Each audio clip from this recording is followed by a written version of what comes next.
Greetings, everybody, and welcome to episode 31 of the Sitcast, aka the Siblings in Cardboard podcast. I'm your host, Noah, joined by my buddy slash co-host, Thomas and Donnie.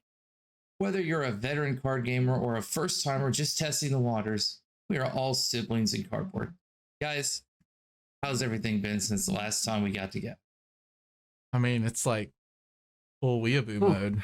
We're like, it's part been the Mistveil. been a week. Pro Tour's gone. Old news. Now it's just part the Mistveil. And I guess Battle Hardened Atlanta. That's the thing that's coming up. Yeah. So we are Atlanta boys, so I've already finished a Katsu deck. I haven't finished in paper other than like an Arcane Lantern. That's Nice. it, huh? You're just on Katsu. It's so much more fun in paper, actually. You know what's so like it really it's is. I think, man, I was like Leviah versus Hatchets. I kind of like that matchup. It's okay. Now you're going to bring the deck that I just don't want to play against, which is kind of like, I mean, Hatchets are defensive, but like I gotta race you. It's a bad matchup. So, I don't like it. I really like Leviah. I think is. it's one of the most fun decks in the format. Most fun decks in Flesh and Blood. But I had so much fun playing Dash.io for a competitive season and I learned so much playing that deck that I took back into my style of playing Leviah. I feel like just if I do that cycle, I'll hopefully keep improving. Also, it's Spanish Zone stuff. Yeah. Zone, yeah. Dude, it plays so much like Leviah too, because you're just like you're looking at this like red Whelming, and you're like, or a red Descendant or a red Bonds, and you're like, these are usually my power cards, but I'm like, that'd be really cool if it were in my graveyard too. So you just like block, send it to the graveyard. Fine. Donnie, how have things been with you this week? Well, you guys know it's been a rough week on me. Just personal stuff, just absolutely flattening me all weekend. I spent all weekend in the hospital. Not for me. I was there with my wife. Had a really, really bad scare on Thursday night. Fortunately, now everything's okay though. We are learning and adjusting to some new things, but yeah, we're gonna make it. It's just I'm tired, man. Sleeping in a hospital, one of those reclining chairs in the hospital is hard. It's not real sleep. Yeah, and on top of that, it was the last week. Last month, for the first time, I had 2 classes instead of just 1, and it was the last week of my classes, or the last week of class for both of my classes. So I had final projects due in both classes. So I ended up having to get somebody to come in and hang out with her on Sunday, so I could just go home and finish up a video project. And man, it was rough. It was a rough weekend. Well, I'm glad everyone's back home and you're adjusting. It's good. I know the situation you were in. It's like good that you guys caught it. You got it taken care of. It's good. But it is. Don't want to talk too much about like health on the podcast, but I'm happy that you guys are back home. I don't care about telling people, but if you want to know, ask me. I'm not going to volunteer it, but I don't care about talking about it. If somebody wants to send me a message and ask about it, it is what it is. And life is what it is. You can't change reality, right? No. I mean, we're all growing older. There'll be new things we have to take care of ourselves. I'm like one of the oldest. I guess you're probably there with me a little. I don't know what your age is, Donnie, exactly. I think you're still 37. Okay, so actually we're like dead on almost the same age. So we're kind of like in some of our friend circles in Flesh and Blood, we're kind of like the old guys a lot of times. A little bit. Old. But as far as Flesh and Blood goes, I just watched a whole lot of spoilers coming out over the week. I managed to get 1 or 2 games in on Talishar, but otherwise I completely slacked. I wasn't able to get my regular games in. And Tuesday, our regular Armory day, that was the day after we got home from the hospital and we had things that we had to do. So I wasn't able to do that. I am going to try to come out on Friday though. I'm going to try to come out on Friday and see everybody and thank everybody for the positive energy that was sent my way, because it was nice. I got messages from several people in DMs checking on me, offering to come up, bring us food. Just the Flesh and Blood community is the best community, period. And I love these guys. I've made some really good friends playing this game. I'll try to be there Friday. When do you get back into Georgia, Noah? April 9th. Okay. Yeah, you have like no Yeah, time to not prep quite for yet. about the Battle Hardened then. Yeah, but I don't want any time anyway, because then I'll be like, oh, like if you go there and unprepared, you're gonna do just fine. If you go there over prepared, you're probably gonna do something weird. I think I mean, I'm gonna do something weird anyway. Right. I think also But I'd like rather do it underprepared. I think Phuket is this weekend. Yeah. Is it? Yeah. Oh, crap. Yeah, It yeah. definitely is. So, dude, it never stops. They said, hey, people like the busy competitive seasons. How about we just do that the whole year? I think like there's a small break in December, but then they did the celebrational instead of like giving people a break. I'm just thinking that's another article that I got to write on top of. The most interesting thing about Phuket is that if Dromite wins the Battle Hardened or the ProQuest Plus, she's gone. Yeah. Which means that the Battle Hardened Atlanta meta can completely change. That'd be great because, I've been playing Uzuri almost exclusively lately. So getting rid of Dromai is going to do me a lot of favors. Yeah, it will. Speaking of like Dromai, I want to go ahead and get the market covered. I want to know, are those Draconic Illusionist cards like tanking? The crazy thing is, I haven't really been looking at them, but I have, but I own a whole set of Dragon Marvels, right? So I'm kind of like trying not to talk about it because I don't want it to be real. Here, I'll look at the doom and gloom for you just because of my own morbid curiosity. I mean, look, it's a reality, right? So the most of the dragons were very useless anyway, in terms of the value, not in terms of the play. Come on, we know that Chromai is a really good card. Like their value was pretty bad. Not a single Marvel was over $20 for a while, except for like the big boys. Oh man, your Tumultize and your, but yeah, Dominia is now down to 98 from what it looks like. Wow. Tumultize down to 105 and Optima's down to 84. So they're on fire sale right now. Yeah, that's an understatement. Something. That is a 33% loss. So this is my favorite part though, and this is kind of how this game works. Is those dragons will probably dead in the water once Dromai leaves for probably a year, maybe even 2. I'm not joking. It'll probably be a while before they get revisited. Probably, and it'll probably be a remake of Dromai. But I don't know. Like you guys know, you just wait. You just wait because whatever can use those dragons, the price will go back through the roof. So just wait, figure it out. They will be playable again. I don't know if they're going to get like worth it again. I don't know if they're going to print another hero that says your entire board state gets go again. That might just. Yeah, it's not going to be the same, but the dragons will make a comeback. I mean, James White has already said that the dragons are beautiful. He knows people love the dragons, loves the art. They will make a comeback at some point. It's just we have no idea what that timeline might look like. There's probably a great way for having those allies come in. It'd have to be something like you get a weapon that says 1 and your dragon gets go again and loses phantasm, and you can only do that like twice in a turn, something like that. They could figure something out. They could have the dragons come in and assist. They could have the dragons somehow be attack actions or like be played as I don't know. I'm confident LSS won't make a sweep of Marvels that have been a staple and then just say see you later. But maybe, who knows. But yes, the dragons are on fire sale. It's a dead in the water class. I mean, for right now, it'll hold some of its value on just some of the very few staples. But you got to know that there's probably a ton of people out there that are just going to play Dromai just to inflate the numbers to get it out.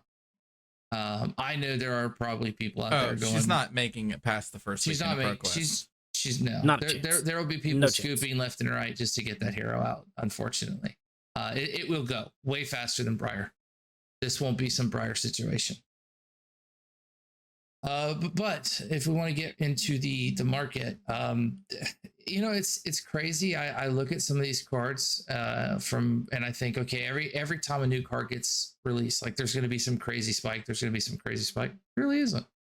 I mean, cards that are already up are already up. It's almost like everybody's overreacted already too hard.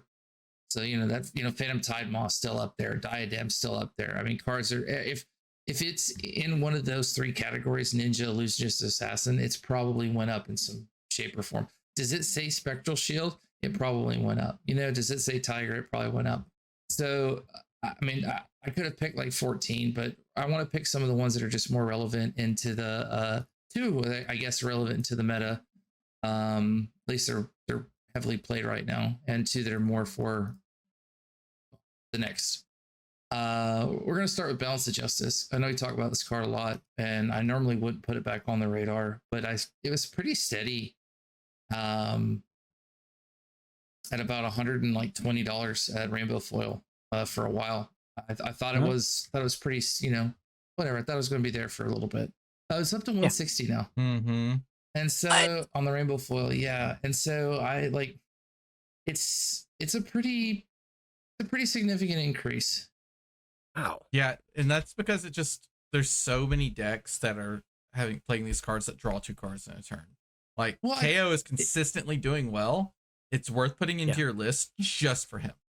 So it is, obviously, right? I think the brutes use it. They draw. Katsu's on Art of War still draw. Art of, so like there's a lot of decks. What's kind of interesting is in my opinion, you'd think it would go down because one of the major players was Kasai, and Kasai might be being traded in for Dory. And so then if Dory's not running the cash in, I'm not saying everybody's just going to leave Kasai alone. Just there'll be less. So I wonder in some cases if the helm kind of lost somebody that you'd run the helm against if all warriors just go play Dory. Wait, it feels weird to say that since Kasai just won the calling. So I know, but there were 2 Dories. There was 2 Dories in top 8 of the Pro Tour. I know. One I'm just saying. I'm just saying. It feels weird. She just won the calling. So you know what? The calling in LA. It might be that dynamos are a really strong piece of equipment, and that you could choose whichever flavor of dual wield that you want, and you're probably going to do okay. I mean, let's be real. It's dynamos that's carrying the deck and the sheer value. It has like, that's why the third swing matters, because it just pushes the value harder, and the only way you get more value is if you have an actual spill blood or raise an army turn, right? But people don't want that as and blood on our hands. Sorry. People don't want that as like their contingency plan or they're out, so they'd rather just play the methodical like value throughout. But Dory has their problems. I mean, steady value does lose. It loses spike value, and wide decks. But again, I'm not selling Kasai out. I'm just saying the card went up, and I think if people do shift, if people feel it's better to play the deck more value than this weird, then there's less Kasai's. But either way, we'll talk about the KO deck, but I'm pretty sure that just secured BOJ. I wouldn't even be surprised if announcement of that new chess piece, you saw the BOJ value just keep going up because of it. We're going to talk about that with the spoilers, but that could be the reason too, is I think KO now gets even better. I think the best I've ever seen. Let's just give him 2 more block. Yeah, dude, it's not like the block. Is it just 2? I thought it was 3. Well, the Tunic has 1 block on it. Tunic has 1 block on it. So just give him 2 more. Fair enough. I think it's more the other piece he picked up as well. I mean, because it's an acting 6, and it's a blue block 3. It's a 6. Come on. That chess piece is good, dude. That chess piece is really good. I mean, really good. No one looks at Graveling Growl and go, holy crap, that card's insane. And it's just discard Graveling Growl. We've already talked about how they can't give too many blue block 6s or blue block 3s that are over 6 to brutes. And they just gave it specifically to KO. But they did ban Berserk, so they can kind of get away with it now. Anyway, moving on from Balance of Justice, we're going to talk about a card that we've talked about a lot, but the price just keeps going up, and I think it's actually at its highest it's ever been. I had to go back and take a look, and that is Already Dead. Mm-hmm. Ooh, okay. Yeah, tell me about Already Dead. Assassin stuff. Yeah, assassin stuff. I wonder why this is really expensive. Man, it's weird. It's like there's crazy. This piece of gear that can get like 8 or 9 points of value in a game or more, and every game. Ugh. Yeah. So anyway, Already Dead, which I read this one coming, so I did pick up as many as I could. Already Dead sitting at a lofty $50 right now, about for normal Already Dead. Yeah. Oh my goodness, Okay. really? Okay, just so people, if they don't know what we're talking about, because I was just being like Oh. goofy. Already Dead is a 2-cost, 6 attack, 3 block assassin card that says if it hits, banish a card on the combat chain. Banish a defending card on the combat chain, which we're talking about in context of Valiant Dynamos. If they block with Dynamos in an earlier chain, and then you throw the Already Dead and you get it to hit, bye-bye Dynamos. They are gone forever. Yep. You effectively hit them for like maybe 3 points of damage with the Already Dead, and then an additional like 6 or 7 points of damage, depending on what point of the game you're in, by banishing their Valiant Dynamos. To be fair, you can also run Scale Peeler, and you effectively do the same thing. I know you have to then keep cards to throw the dagger. I promise you're going to be keeping cards to throw the dagger anyway. That just doesn't put out that much pressure. Let's be real. There's a problem. There's a pitfall to that deck, which is why it's got me feeling all like I don't know what to play for Battle Hardened, but we'll get there. But yeah, Missouri. I mean, there's other equipment it's good into. It's good in you can kill breaking scales with it. At Battle Hardened on a deck that what are you playing? Yes, is what I'll say. Arachne. Stop. But yeah, there's other things Already Dead can target it. It can target breaking scales, which is pretty good. It can technically target Balance of Justice, which is pretty good. It can target what's another one? There's another one. A lot of warrior equipment, period. It can also target Apex Bonebreaker. Already Dead is your quintessential block 3, great attack, good swap, and a crazy effect. Has to be respected. It's a popper into most decks too. Like it's just so well rounded. The fact that it's at $50 is pretty crazy. It's crazy. And I had to double check that was the most that I've seen it at, and it is. And let me tell you, it does not stop there. There are $60 plus rainbow foils. They're selling at $64.95 right now, and it's nuts. Like Mistveil hype, man. I mean, it's not Uzuri that's driving that price. Yeah, I don't know. Ooh. Like, we'll have to see if New actually can utilize like a card like Already Dead. Like a vanilla 6 that does that contract effect doesn't really cut it, especially with Dromai being gone. Yeah, I mean, there is some hefty speculation because we have to wonder if most of her cards or if these attack reactions are going to say stealth only, and then trying to creep that Already Dead over isn't going to be as easy as you think. But it's okay. I mean, I don't know. Weirdly enough, Concealed Blade also went up like $80. So I mean, that's an over exaggeration. Sorry, it went. Let's say, wait a minute. Concealed Blade went up. It's about a $13 Majestic right now. Really? That makes more sense. Yeah, okay. Do you remember when this was like $1? Yeah, I remember when Concealed Blade was, you'd pull it and you just laugh. And there's a lot of, trust me, we're getting to a card right now that actually has like ill feeling, of the percentage of increase it went up. But we're getting there.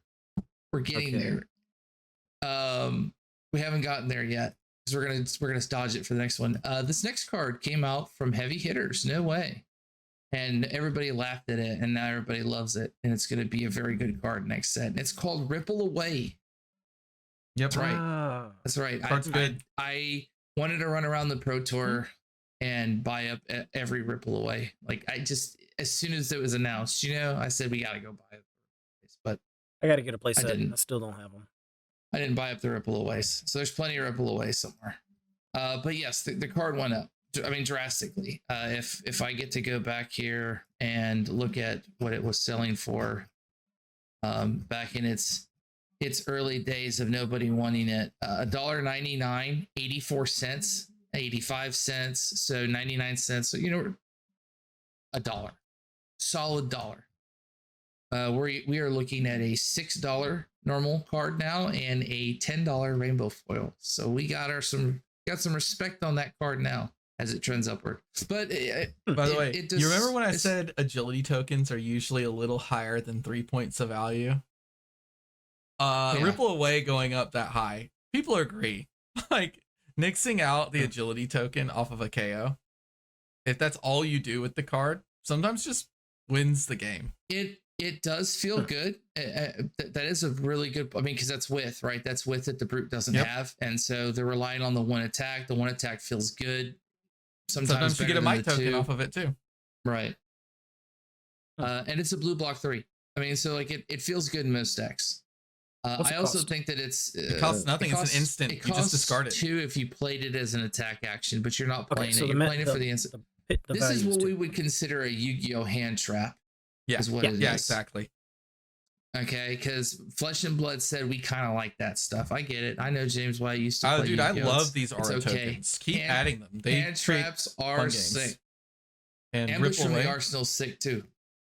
Make more of that. Nasty surprise. Do you think that's also because Viserai has been putting up more results, or Viserai is getting more respect lately because of the Total Burst list? I think it's total fold, right? It's because of that, maybe a little bit because of the KO, but it's also speculating because every new hero creates some kind of a token. Well, at least 2 of them create either Spectral Shield tokens, probably through attack actions, and or Crouching Tigers, definitely through attack. Right, because if you think about how Crouching Tiger math could work, a Ripple Away could be several points of value. Right. I mean, what if you nix like one Crouching Tiger? Even if it's only one Crouching Tiger, you might save yourself like 5 health from Ripple Away. Across Tigers are tokens. Looking it up. I thought they were not token. Nope, they are ninja action attacks. They have ephemeral. They are not tokens. Okay, so they're just an ephemeral card. So well, then it's for the Spectral Shields then. Yeah, definitely help on the Spectral Shields. It helps on things like Frailty as well. Frailty and Inertia. New ninja. Oh yeah. Oh, that's Blood Rot. Yeah, just nix the Ponder and the Frailty. Yeah. When someone plays Codex of Frailty, you Ripple Away and you kill the Ponder and the Frailty. Yep. That hurts. Don't play that card. Oh no. Well, wouldn't it still create one of them because it's that many -1? So you could either get rid of the Ponder or the Frailty. No, it create 1 or more tokens this turn. Instead, it creates that many -1 of each of those tokens. So -1 Ponder, -1 Frailty. The biggest problem with Ripple Away is that I can't play it in Ninja. It'd be so sweet. If it was a 0 cost? Yeah, if it was a 0 cost. It's a 2 cost for 4. It's not very good. Yeah. But it's got like great art. It looks like a ninja card. It actually looks like a Zen card when you look at it. It's got like the. It looks like a Zen card. It's got to be a Zen card because Zen doesn't care about zeros, right? Well, not that we know of. This is just one of those. If you're looking at your deck and you don't know what to put in, and you just need some blue block 3s, these can be incredibly potent to counter things like Codex of Frailty or like. Think of the high roll. The high roll, right, is that you're playing a KO and he goes like turn 0, discard, make an agility and a might, and you go, okay, Ripple Away, and you get to draw back up to 4 anyway. Like it's just it's strong. It's just a strong card, and it blocks 3. The high roll would be to respond to a cast bones with it, right? Well, yeah, you take 1 might token away and you take the agility token away to hit it. So it's just excellent there. Anytime that you can nix an agility token and then also get like a might token of value. Right, because it still creates the rest of the might tokens. Okay, that's not max value. Huh. All right, then. What's next? It is a pretty good card. The last card I have, which is the card that I was telling you about, these inflated values. No, it went up quite a bit. Maybe nobody knows what it's called. It's another Dynasty card, though. I know. Real shocker, right? Real shocker that Dynasty's just all of a sudden doing really well. No, I'm kidding. It's all intended. Surgical? No. We're talking crazy values. Spectral Procession. That's right. Ever heard of that card? Whoa! Who would have thought? But Spectral Possession is a Dynasty Majestic with a star for its attack, 3 block, 0 cost red card. So pitches for 1 cost 0. Spectral Possession's power is equal to the number of spectral shields you control, and it has Phantasm. That's all it does. That's all it says. But it has the word Spectral Shield in it.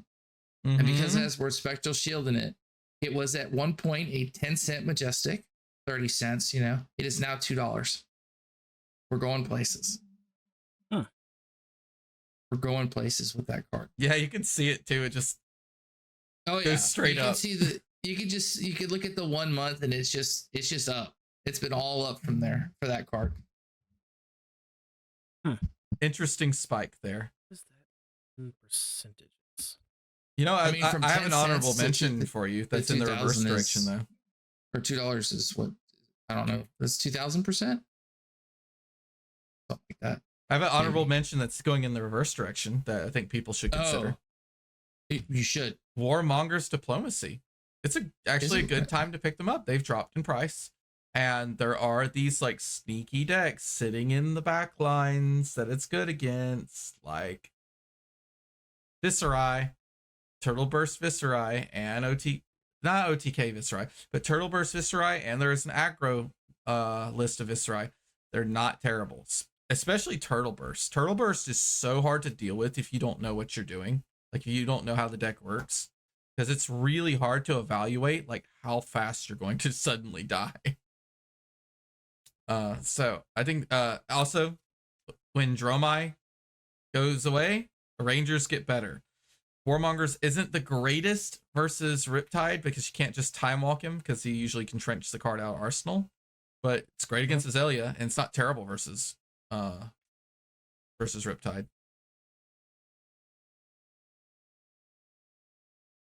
Agreed. So. Sounds good. I think it's always a good Warmonger's time to still have a good. play set of Warmongers. The blue block 3. Warmongers can only go up in a meta where it's really needed. Do you know what I mean? Like You also it'll be feel good. bad if suddenly there is a Rune Blade meta and they're like $70 a piece and you literally just lose the game on the spot to every Rune Blade if you don't have a Warmongers in your deck. Yeah, well, I mean, there will be a time when that'll probably be the way you have to play if you want to win. They'll just keep printing a Viscerai specialization every set until he's broken. Until he's good enough to actually To go, hold his- you know, he go the doesn't rest of have the to be distance. broken. Just has to hold his own. Do you know what I mean? Just got to make him so broken that it works. His hero power is but not busted. too broken. His hero power is just straight up busted. So Yeah, he's going to I go. mean- He's going to go from unplayable or barely playable to living legend. Like, Well, I mean, that's kind of what Skeleton did for him. He just kind of not give him something like that. I mean, if you look at hero powers tend to get some abstract amount of value, but it usually equates to like 1 or 2 points, right? Every turn. All right. Viscerais can do like 3 or 4 points in a turn. I got it. It's crazy. Give me about a week so I can get enough of these. I'm going to go buy up a bunch of cold foil dust blades. Then, James White, you got my permission. Send it back to him. Unbanned Dustblade. I want to see what send it it'll back do. to I don't him. even think it's that big of a deal. It is. It's a huge mistake. You play but send it Warmongers, back the to him tokens anyway. go away. Big deal. They draw a Runeblade hand, the tokens go away. Big deal. Send it. Send it. Send it back. Sure, send it. I mean, whatever. Everybody Let's will see what have to happens. sit across from Viscerai and say, "Are you playing the turtle version or are you dust blading?" It'll me?" incentivize me to play It's a other soul video ring. games instead of practicing on Talishar, because playing against Runeblades on Talishar is like the worst experience ever. No, no, no, no, no, no. 8 rune chants later. No, no, no, no, no. It is kind of annoying. Yeah. It's so uplifting when you don't have, like, if you broke your arcane barrier piece for whatever reason, it's so uplifting because Yeah. the health just disappears suddenly. You're just like, Sometimes you "Thank just God." get the game over screen and you don't understand why, and you look at your health, it's like -5, and you're like, okay, guess he generated some rune chant, so I wasn't watching. That's literally how. So when I play Kano on Talishar or against Kano on Talishar, that's what I do. I just stare at the life totals, and if I see the game pop up, like when I'm like, okay, I'm like, which one won? Was it me or you? You know, because sometimes they'll pop up, they'll just concede. So I just keep staring at it to see whose life goes. Did you say That's it. That's all you Kano? have to do. No, Kano, Yeah, like the wizard. the wizard, not Okay, KO. you've been practicing Kano? No, against Kano. Oh, against I don't- Kano. I thought you I said am not- Kano v Kano, and you're like practicing like the big brain Aluvan Costello stuff. Oh, I'm not playing Kano. You won't catch me on that here. I'll play the other wizards, but I won't play Kano. I thought I saw something about Josh Lau was going to be maining Kano. It was on April Fools. Yeah, I think that was an April Fool's. I mean, But you have to understand that's Yeah. the best psyop ever. But So I wouldn't he's be so surprised. good if, at value evaluation. I feel like he would excel at like any deck. That's the mind game, right? He literally says it on April Fools that he's playing Kano. Then everybody goes, "That's a joke. He's not playing Kano. It's on April Fools." And he shows up at Battle Hardened playing Kano. It's like, surprise, I'm playing Kano. Yeah, no. It turns out I've had the intellect to track my pitch stack like 25 cards deep all along. And then he just wins.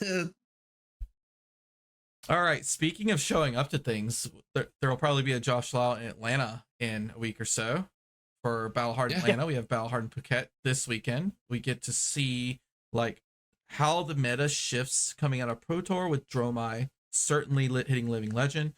Whether we see a flood of Dromais all hit Phuket to try to be the one who gloriously takes her out of the game, or we see none because no one wants to even bother playing a hero that's so difficult to play. Anybody that plays Dromai in the next 2 weeks is a specialist. It's somebody that's dedicated to the hero, and they have not made the switch to a new deck yet. Yeah, I mean, you want it to be taken out by somebody who's like a longtime player, right? I mean, like, yeah, for sure. You want it to be retired, nice. You want to lay it down real nice. And if you're a longtime Dromai player too, there is nothing in Flesh and Blood that plays like her. You are going to have to learn some new Flesh and Blood skills. There's not anything anywhere close. The way it's a new game. It's literally a whole new game. The way you pitch and stuff and play Dromai's value, there's nothing like that. They won't have to wait very long. This new illusion is going to be throwing all sorts of weird attacks. So, perfect transition. Let's talk about Mistveil. So we got new cards. All kinds of new stuff. Okay. Did we get new cards? We're talking about Enigma. Yeah, we got the new. Okay. So we got a whole series. I think LSS is just like, let's show off the sexy stuff right off the bat. If it's a Marvel, spoil it early. Because of the 11 cards we've seen, 6 of them are Marvels. So we've got a full series of legendary specialization, legendary Marvels that are one-ofs in deck. And they're all like sacred arts. Yeah. So Enigmas is a blue pitch, no block, 3 cost, Mystic Illusionist instant called Sacred Art Immortal Lunar Shrine. Legendary, if you've played another blue card this turn, choose 3, otherwise choose 1. And the choices are create 2 Spectral Shield tokens, put a +1 counter on each aura with ward you control. That's crazy. And then this is on each of the 3, Transcend. We learned, I think this morning or yesterday evening, that Transcend is an effect that flips into, in this case, I think flips the card. And it has a inner chi card on the back of it. That's the new emblem we've been seeing that LSS has put as their profile picture on everything. That says Mystic Resource Chi. Now, is that 1 chi? Is that 3 chi? There's 3 symbols on the card. It looks like 3, but it looks like it doesn't say this is worth 3. It literally says transcended from Sacred Art Undercurrent Desires. So we know it's a card back. And because of the card number, we know it's a card back. So this is a flip card. We're gonna have to see how this works. I think that's your 3 chi. That's even how you know you're spending it too. It's a way to track the resource being spent once the card leaves. The art will be confusing, but it'll make sense, I think, because some of those effects are really good. And so if it's a one-time kind of thing, like or maybe there's other one-ofs they're gonna have in their deck. That's why people think they maybe go into the deck, because you'll just start drawing them and having them, and then once they. I don't know. It's very weird. I'm excited to see how it works. I don't think so. But it might be like your once per game you try and play around. I don't know. If it was supposed to be 3, why would they do? If it's a 1 card that does 3, why would they do 3? Unless we're going to see other Transcendence cards that only have 1 and 2. And how many flip cards are there going to be? It's limited. Going to be really weird now because everyone's going to have to sleeve up their deck. Are they going to do the really clunky thing with Uprising that I actually kind of hated because it's really ugly? You have the little list thing and you mark the card on the list. We'll see. Anyway, that wouldn't surprise me. Talking about the card, though, I think the card's pretty strong if you just read the first 2 text. It's not insane. And if you think about it, you have to play a blue card before. So at minimum, this is like you play this card on a 4-card hand, unless you have some ways to generate an additional resource. Or if you have a 0-cost blue card that you played, and then it's a 3-card hand. Because it does pitch 3. But man, if you have like 10 things with ward out and you play this card, it's pretty strong. Yeah. Yeah, but then you can't take a single point of damage. I mean, that's the tricky thing about this ward stuff. I mean, unless Enigma gets something that says you may ignore a ward trigger of some kind, like if she gets an armor piece that says you can ignore any time a ward would trigger, you can ignore it. Kind of effect. If you have, that would be pretty broken. If you have 10 spectral shields out and you lose 6 of them, are you really upset? You still have 4 of them, and they still have 2+1 tokens out if you got them from your hero power and this legendary card. So you don't know how many she's going to be creating per turn. You know what I mean? Like, what's a healthy number like that? I think you need to keep like 2 or 3 that you're progressively putting +1 counters on, and you feel great. If you have like 2 or 3 that you're protecting the whole time, you're creating this like insane value engine that's like almost like Dash, right? You're creating this inevitable board state where they're having to block with so much of their hand that they can't respond enough to break that last spectral shield token. If you've ever played against but she Prism, starts at 40 health, so and she starts at 40 health, so she's going to be taking damage. She's not on that same power level as Kano and Prism. She's going to be taking damage, so she's got to be generating these things. Well, maybe you just do a setup. Right? Maybe you just do a final setup. You're building up, and you do a final setup, and then from then on, you're protecting this one spectral shield that with a combination of, what is it, haze bending, and then other cards, it's just getting bigger and bigger and bigger and bigger. And plus, you've got all the other blue aura cards that you can use to swing with too. I think my guess is that we're going to get some kind of card or effect that says you may ignore a ward trigger, or you may ignore ward triggers that would trigger on your side of the board. Something. It'd definitely help you from getting dunked by Shuko and stuff, and Vincent. Vincent still says bye-bye. Yeah. To all of the wards. All right. The next one. We'll see. The next marvel that we got is Sacred Art Undercurrent Desires. These are all 3-cost blue pitch, by the way. This one is legendary for new. Or actually, it doesn't even say that it's new specific. It's just a Mystic Assassin talent, right? Mystic Assassin. It doesn't say that's a specialization. It doesn't say that. Well, no, it's not a specialization. But it says But it kind of is right now. It kind of is, because it's Mystic Illusionist. It seems really specific. If you've played another blue card this turn, choose 3. Otherwise, choose 1. Create a Fang Strike and Slither in your hand. Banish up to 2 cards in an opposing hero's graveyard, or Transcend. This card also seems quite strong. It depends on what Fang Strike and Slither does. I don't know. I just know that whenever you match up against like a Guardian, 2 for 1, yeah, the Guardian's going to be really, really, really scared to ever let Terra Sunder get in his graveyard. I mean, if you're a Guardian, you probably side that out against new anyway. Because just the odds. Terra Sunder, Macho Grande for free? It's so good. That just sounds so good. It's so good. I can't wait to do that to somebody. Oh, man, it's going to be so awesome. We don't know what Fang Strike and Slither does.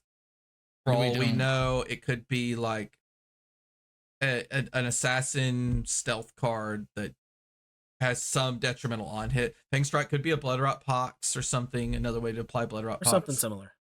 The fact that it puts 2 attacks into your hand means strongly suggests that this hero will have some ways to go again consistently, or the attacks themselves will have go again.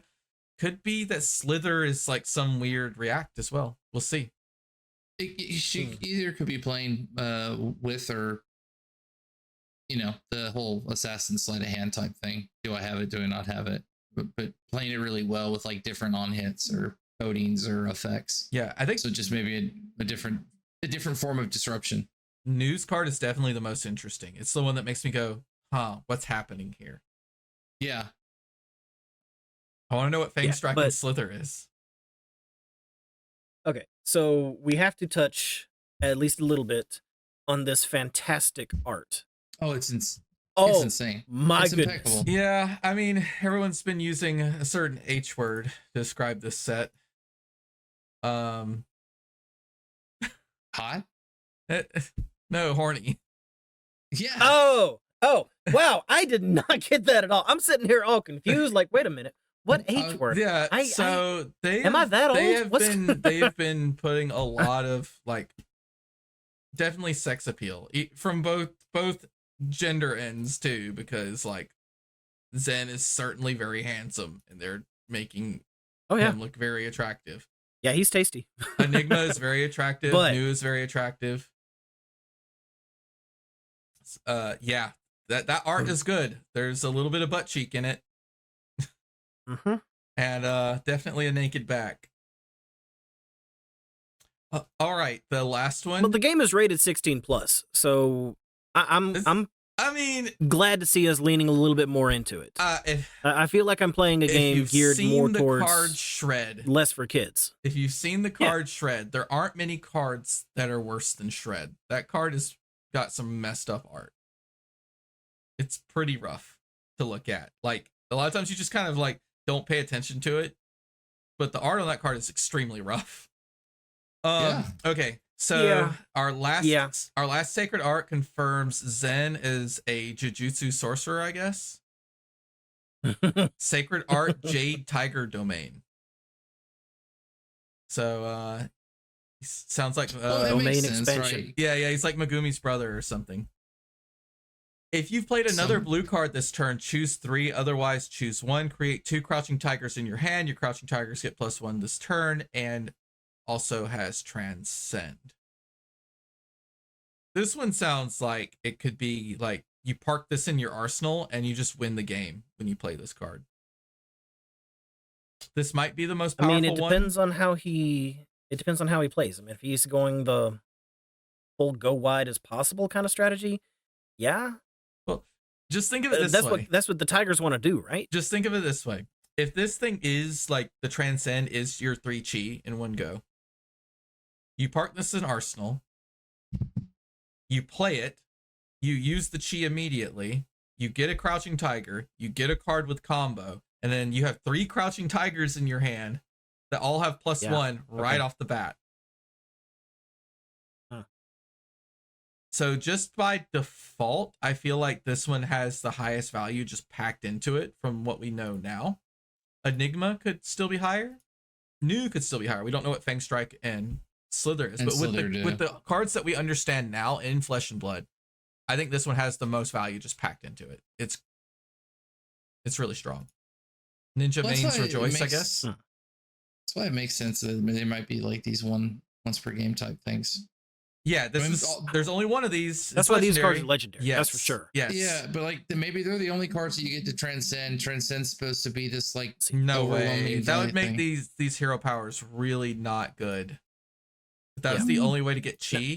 Or maybe there's other ways to get chi, but there's not a lot of cards that transcend, meaning you get some effect at the same time. I think Transcendence is going to be a very common mechanic in the set, though. I think so too. We talked last week or week before about what is Nu going to do with her stealth cards. That may be the on hit that we're looking for. That's kind of where I'm going with it. Ooh, that's my theory. On hit Transcend, so you're incentivized to block it, and then your cards get banished. Mm-hmm.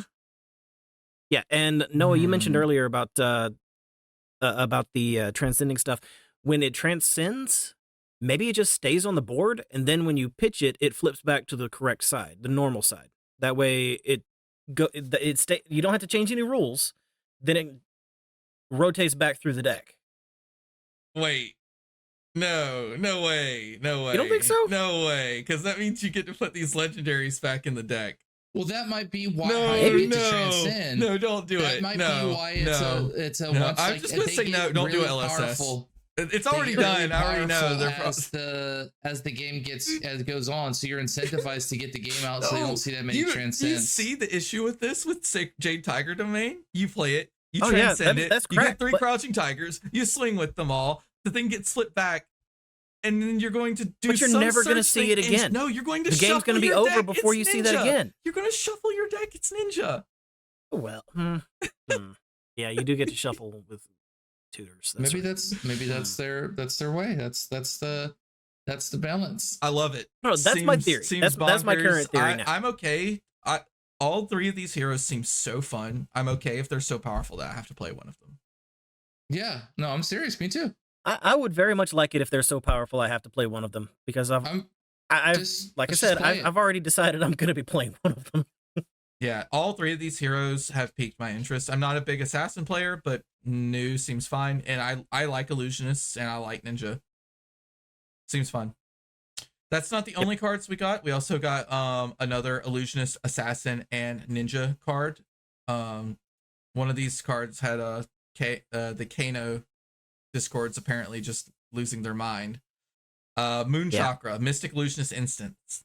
The next time you be dealt damage this turn, prevent 3 of that damage. If you transcend this turn, instead prevent 5. Had the key. Okay.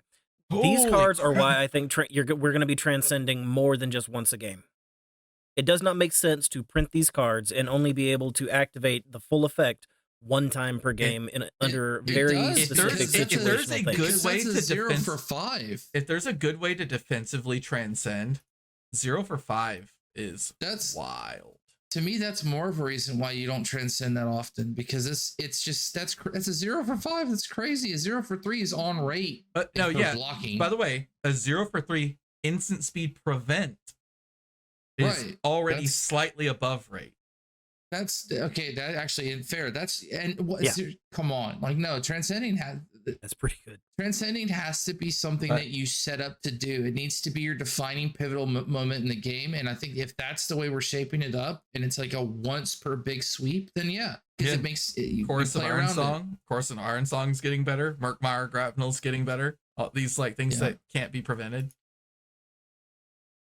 Stripe Shuko. Yep, Shuko. Well, you don't have as much control over it, because Shuko's just like the second hit, right? And the Moon Chakra is already preventing a large number anyway. So unless it's like specifically, I can't think of a way where you wouldn't have already used the Moon Chakra before the Shuko is a problem. I guess it means you can't use it to block out the Salt the Wound in Phi. If you proc the Shuko on the Salt the Wound. Tide Chakra is a 1-cost Mystic Assassin attack reaction. Target Assassin or Mystic action card gets +3 power. If you've transcended this turn, it gets +5 instead. This is fine. I don't think this one's as crazy as the other one. Partly because it costs 1. I don't like that it costs 1. Yep. Yeah, I don't like that it costs 1. It won't cost 1. It does block 3. There's something there that says the reactions cost 1 less or something like that, if I remember correctly. Yeah, the chest piece. The assassin chest piece. Redback Shroud? Yeah, maybe using Redback Shroud. Don't worry about it. I mean, that's... Let me look up Redback Shroud. It does get some points. And also, Tunic. This card could be really potent with Tunic. Yeah. All right, Redback Shroud says, while it's in the graveyard, you can buy it back with 2 silver. Attack reaction, destroy Redback Shroud. The next attack reaction card you play this turn costs 1 less to play. And then it's Battle Worn 1. Feels good. It would be hard to give up Tunic for that. Yeah. Even just for Tunic says every 3 turns cheat. But you might be getting silver more than every 3 turns. Then you're cheating way faster. We don't know. Tunic just consistently says every 3 turns cheat. Redback Shroud went up about $5 from 7 to 12, so it is trending upward, and people should speculate. That's fine. I don't think she's going to be super silver focused. I think she's going to be silver light, just like Azuri is. And you'll probably use your silver on the boots, unless Redback Shroud hasn't seen an ounce of play. It's time. And Tunic. They're not Tunic. They're just going to make you more incentivized to play the Redback. The Mystic Ninja action card is a 0-cost 3 block. These are all red, by the way, which is interesting. They're not blue, even though most of the set spoiled so far has been blue. The Wind Chakra. The next Crouching Tiger you play this turn gets +3. If you transcend this turn instead, it gets +5. Go again. This one seems strong. It is a 0-cost. It is a 0 for 5. Go again. If you've transcended, we've already talked about how nuts your turn is going to be when you play his legendary card. If you have this also in hand, it's 0 for 5 go again. It's really good. So if you're already just looking at Jade Tiger Domain, if you get the full 3 and you play this, you got the 3 tigers, they all got +1, you have the wind chakra. It just seems wild. The values just seem so high. That's why it's once per game. This card kitties are actually looking pretty good. Wind chakra screams it should be block 2, but it's a block 3. Seems really good. It might be there. We don't like. There's going to be a balance. I'm sure somewhere. I mean, Scar for Scar is a block 2. This is a block 3, and it's sitting in between. It's actually better than Scar for Scar because it's just conditional +3 or unconditional +3. It's kind of like a head jab plus. Yeah, you gotta jump. It's a really good head jab to get it to work.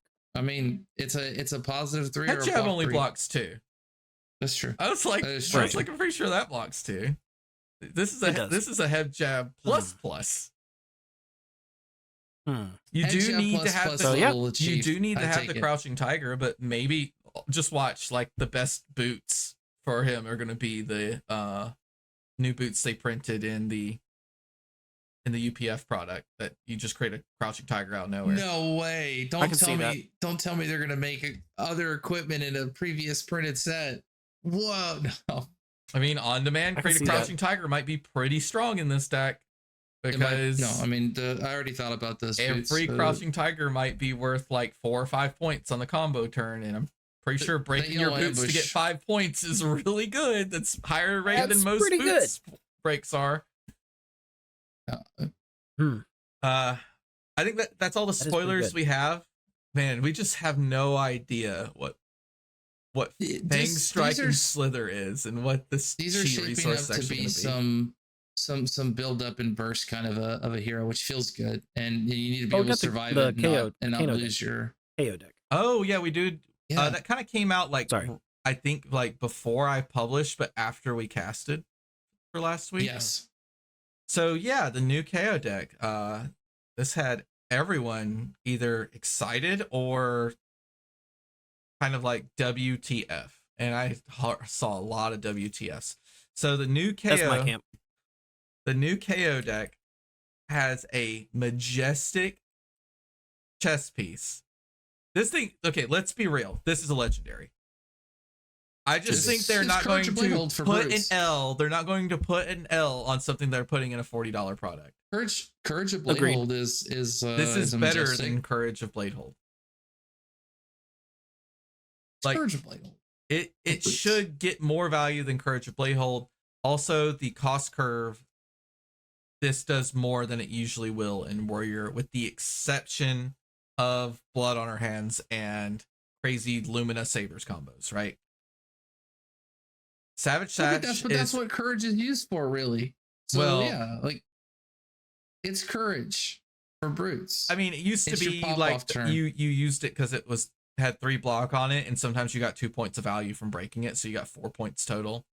But now you've got better chess pieces. Crane. Oh man, it hurts my soul. Yeah, so Savage Sash, pretty damn good. Savage Sash is a brute equipment chess piece that is temper 2. Destroy this. Attack action cards with 6 or more costs you play this turn. Costs 1 less. Go again. Swing big for 1. Savage Feast for 1, or Savage Feast for 0. By the way, Levia could even end up using this. Like Levia can maybe end up using this. You do like Dread Screamer for 1. And then you can just like do Graveling Growl, break boots, Graveling Growl for 1 resource. You still have 2 resources left that you could have maybe used on something else. There's some wild things that can go on with this. Like, this chess piece is crazy. But let me talk about why it's really crazy. Let's think about the iconic class that we think of usually having the giant fridge, right? What's the iconic class that has the giant fridge? Guardian. I think a Guardian. Maybe Warrior. Look at Guardian's fridge. Their chess piece does not nothing, but you have to jump hoops to get that resource, right? Their gloves literally do nothing, like most of the time. their boots actually do the opposite of nothing. Sometimes they make them lose the game on the spot. And then the headpiece is a headpiece that literally everyone else has access to. So the only thing that like really sets them aside as being defined as having a bigger fridge is a shield. On the other hand, KO is an aggro deck. He has literally at least 2 block on every piece of gear now, and they all do something awesome. Fleshbag, best headpiece in the game. Apex Bone Breakers, That hurts. best gloves in the game by far. Scab skin leathers allow you to just cheat a win when you should have definitely I think lost. the best gloves in the game are Brave Force braces. No way. No. With no effort made, these gloves usually get 5 points value. You have to actually pay resources. How do you value gloves. the breaking scales then?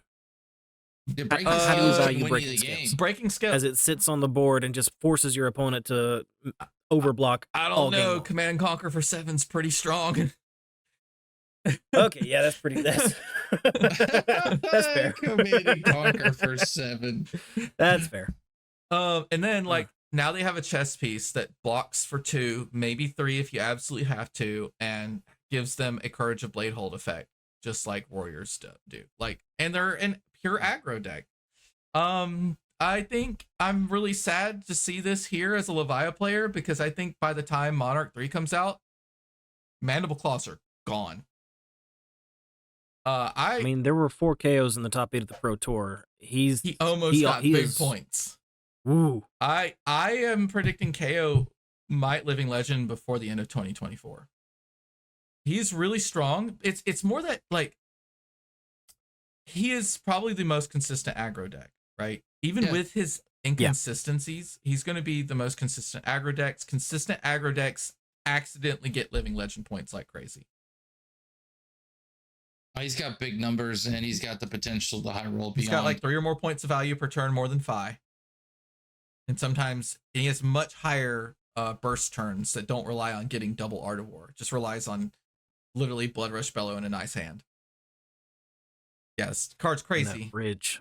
They also spoiled sick fridge. They also spoiled one more card called Run Roughshod. I want to pull this up just in case I don't want to misread what it says.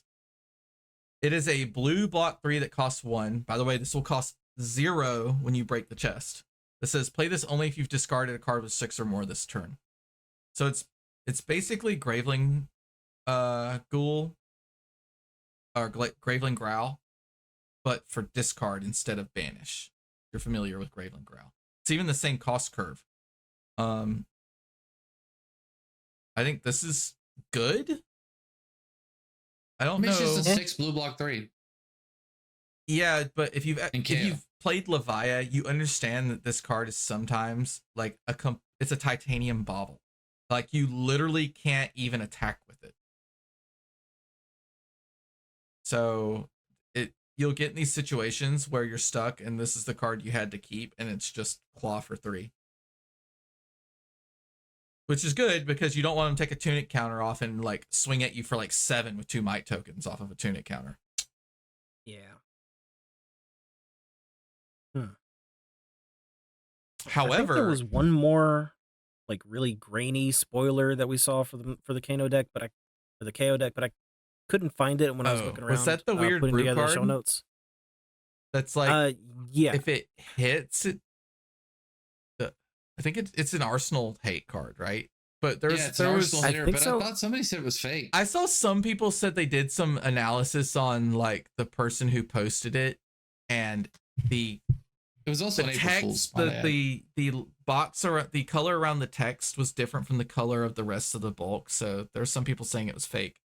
We'll see. It's not officially spoiled. I So couldn't find it again to look it over. So we'll stay tuned on that one. Yeah, let's give KO 9 Art of Wars, or 9 Command and Conquers. That sounds awesome. Actually, we'll probably quit Katsu on the spot if KO gets 9 Command and Conquers, and I'll just go play KO.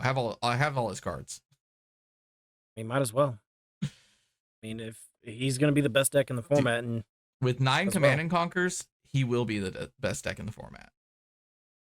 because like and doesn't have to care about giving up cards. Yeah, because he's got some bad cards in his deck that he would love to get rid of and put more disruption. I'm not against it. Maybe they'll actually print a weapon that's good for Leviah.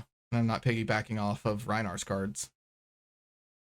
I would also like to see Brute not being held down by specifically Blood Rush Bellow and Mandible Claws too. It'd be cool to see some new design space. I mean, Claw's been around for a long time. Yep. So yeah, it's probably about time for something fresh anyway. If you look at it, it's just completely antithetical to Leviah. Like, how many discard effects do you run in the deck? Deadwood Rumblers, maybe Shadow Blasphemeth, sometimes Savage Feast, and Blood Rush Bellow. I guess Agile Wind Up now too. So like, you don't run a lot that are really meant to synergize around Claws. It's literally just Blood Rush Bellow most of the time.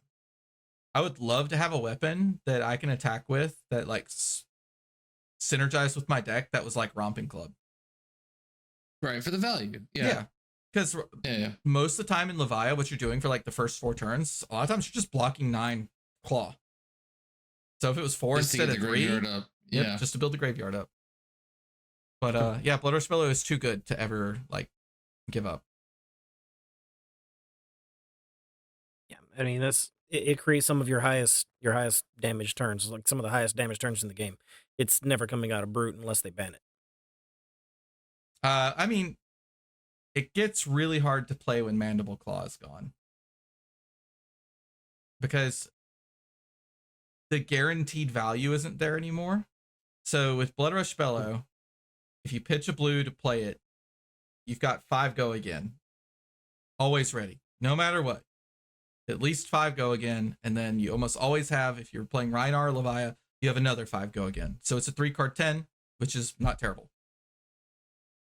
And then sometimes you get 3-card 18 or a 4-card 18. Sometimes 5-card 26. And it can go up. Yeah, sure, it can with the Art of War. Yeah, with Art of War, or like if you have a lot of resources and you get to throw an Endless Maw or Savage Beatdown. Like I've been Claw Savage Beatdown off Blood Rush Bellow before, and there are worse turns, but that turn's pretty painful. 5 into 15, or actually it's usually like 6 into 15. 21. 21 is good. That's pretty good. So switching gears a little bit, Thomas, how did it feel seeing your name on the invite list to nationals? Pretty good. Have you looked it up yet? I knew it was there. I saw that the invite list went out, but yeah, I'm happy to have the invite. I'm hoping I get to go. Me picking up like $550 in side events helped pay for my trip a little bit, so maybe I will get to go. That'd be awesome. Pick up a couple of flick flacks while you're there. I will definitely. I mean, I'm loving Ninja, so need to pick up like 6 of them. Yeah. I mean, I would appreciate it if you did. I'm just. I mean, I've played a little bit of Katsu here and there as well, so just a little bit. That'd be great. Yeah, I don't know if I'll actually get to go myself or not. I mean, I don't get to travel like that. I mean, maybe at some point in my future it'll change, but for now, that's not in the cards. Hey, but I do need to split a ticket with someone because I plan on using like a buddy ticket to go. So maybe I can send you some prices and you can see if it's in your budget. We'll see. I mean, we can talk. But yeah, the flick flack looks amazing, and you guys saw the anime art Enigma for the world premiere in Tokyo, right? Yes. It looks like some Weiss Schwartz stuff, or it looks good. I mean, it doesn't match the general flavor of the rest of Flesh and Blood, but it fits with this set and it fits with that hero so well. It's beautiful. Not all the cards always fit. Like, okay, let's think about the promo that MinMax got for heavy hitters. They got the the blue Wrecker Romp. That card's color scheme is really different. And if you've seen Run Roughshod, the new one that's coming in the KO deck, it actually kind of follows the same color scheme. You've got like you've got like a super weird bright orange orangutan, like a dinosaur tree looking thing, and then there's like pink deer, bright, like hot pink deer running into the foreground. Not all things are like browns and blood reds and swords inside of the Flesh and Blood universe, so I don't mind some like anime art showing up. You say it's not really in their art style, but like Crouching Tiger is not that far of an art style away from the cards we're seeing. It's traditional Japanese art styles that they're trying to evoke with some of these new cards. So why wouldn't they do a modern Japanese art style as well? I think it's great. I think it's a gorgeous card. I think it's beautiful. Oh, and like, look at the entire Bright Light set. The entire Bright Light set sits outside of the normal Flesh and Blood motif, right? Because it's the super futuristic, which nowhere else inside of Wraith is got like computers. Well, it's metrics. That makes sense. Well, then it makes sense in Mistveil. You know what I mean? Like in following that same kind of line of thought. You know, like it suits the land that it's coming from, the place in Wraith where it's coming from. Fair enough. Yep, that tracks. What if you're like Zen coming from Mistveil and you go on vacation in Metrics? Like, what's going on in your head? What if you're like a refugee of war from like the Solana area and you go to Metrics? You're just like, what's happening here? Why aren't you helping us? They're like, we literally can't take our computers away from the city or they turn off.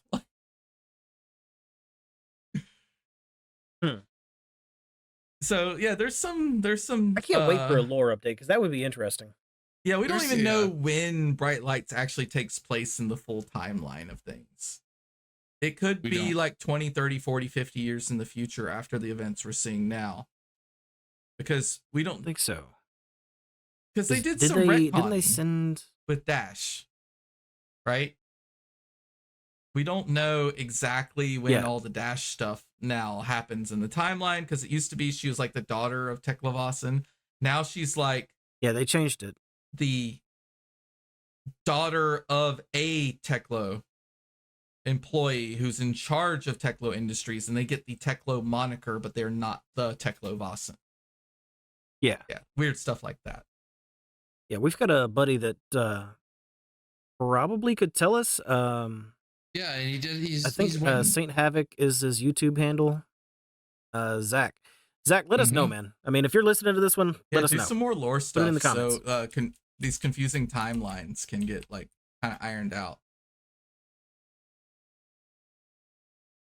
We'll do a lore report one of these days.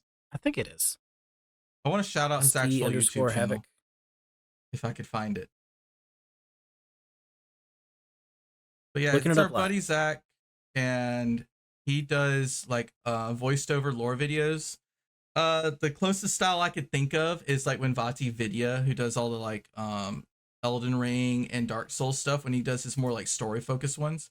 It's kind of like in that style a bit. Yeah.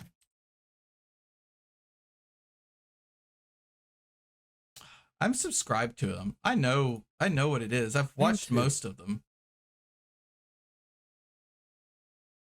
I feel bad. I should just know off the top of my head. It is Saint Havoc. It's just spelled weird. ST_HOVOCK. I'll put it in the description. All right, sounds good. He does lore videos. So check him out. And then we can all get back together and talk about the timeline. Because it would be nice to understand what's going on. At least have a clearer picture. I mean, it is a card game. Maybe it's just, sometimes it's just flavor, man. Flavor's what it's all about. Mm-hmm. I mean, that is the story and the flavor. That's what really draws you into the world. That's how you get attached. I mean, it's not just about identifying with the heroes. That is, is literally how you become attached to the IP and attached to the world. That's why I love the flavor of this set coming out. I mean, I love the flavor of Flesh and Blood in general, but oh man, that's one of the reasons why I'm so attracted to New as a hero, is because I love the flavor of her art. I love her style. I cannot wait to get my hands on this set. Heavy Hitters was banger on flavor as well. Absolutely. Like look at Victor. 100%. He's one of the most flavorful heroes. He's just this absolute jackass. Like, The most punchable face in Fab. Yeah. and it fits his play style. It fits his hero power. It fits everything about him. People love him. They make fun of him. They say he's the horse. People edit the art of Wait, this it's not the card. horse? They edit out the art of this card to get rid of that jackass, the blonde guy, and leave the horse the real there. Victor. Leave the real Victor there. Oh man, yeah, this game's great about flavor. Okay, anything else? I mean, there was a lot that just kind of happened all in 7 to 8 days. Yeah, I mean, we're recording on a Wednesday. I'm kind of wondering what we're going to have to talk about next week on Monday. There's gonna Will we be- sit well, back down to do this again? It's definitely We gonna be can talk some about small the- spoiler at Phuket, right? There'll always be a little something. I We hope can so. talk about that, the meta, the shifts. We can even talk a little bit more about the realm thing too. We can iron some of that out. It gives us some time We to can maybe send and- Dromai a salute goodbye. When Yeah, she we can send wins Dromai a the Battle salute. Hardened She's Atlanta gone. Plus. We'll see. But no, other than that, I ain't got anything. I'm good to go. I don't either. Thomas, where can everybody find you? You could find me anywhere that you see Wet the System. It's probably me. Specifically on Twitter, I am at Wet the System Fab. Donnie? I am Donnie K on fabric.gg, where I write several different article series. The next one coming out is going to be on calling Phuket. And after that, it's probably another UPF brew. Depends on what else I can come up with. But I've been wanting to brew up a Vincent list or just a Shadow Ringblade list where you can, just do group slug. That may be one that I go ahead and knock out, because that sounds like a lot of fun. Otherwise, I am Draco Hominis 87 on just about every social media, or at Sick Crew, depending on what I'm feeling like that day. If you see Siblings and Cardboard Podcast in a live stream, it's probably me. Just say hey. Just say hey. I keep saying it's you till the day it isn't, so that when it's me, nobody will ever know. I'm gonna get weird. No, you can find me at BigMax5 on Twitter and twitch.tv/BigMax. Even though we'll have to lock down some real streaming hours and stuff when I get back and work a job I may or may not have yet in, but we'll figure all that out. It'll all work out. Also, a big shout out to the patrons. Thank you guys so much for supporting us, and we'll figure out some things to add to that, I guess, as well as when time goes on. Yeah, maybe there's plenty of product and growth. Maybe if I'm going to more tournaments and stuff, maybe I just start giving these things like this away. I was gonna say we can try and figure out some things. I still have mine sealed and stuff. At least something, you know what I mean? Like some kind of incentivized, some kind of tier or something. We should think about that. Thank you. Thanks for joining us, everybody. We hope you enjoyed catching up with us this week. And if you did, subscribe or follow, depending on where you found us, to catch us again next time. Until then, take care of yourselves. And remember, we're all siblings in cardboard. Have a great time, those of you playing the calling. Discard your cards. Just like taxes, everybody has to do them. Tax deadline's coming up. You see that pummel right to the grave. Do your thing.